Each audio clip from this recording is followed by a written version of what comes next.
Welcome to Samba Samba. Enjoy the video. You start by getting Shizuku running and giving it system-level access so Zarchiver can request files.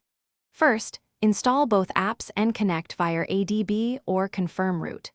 Once done, launch the Shizuku service. Use a DB shell command or root start, then open Shizuku and accept the permission prompt. Make sure the service shows as active. This is what lets Zarchiver bypass normal Android restrictions and avoids access denied when listing or extracting files.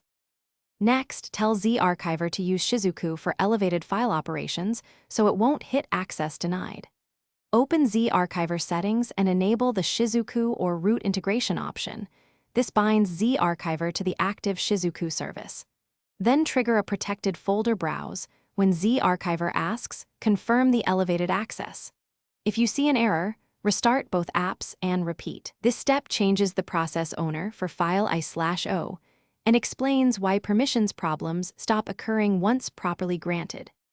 Finally, verify by extracting or copying a file from a restricted location.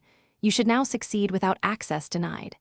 If it still fails, stop the Shizuku service, reauthorize via a DB or root, and then restart both Shizuku and Zarchiver.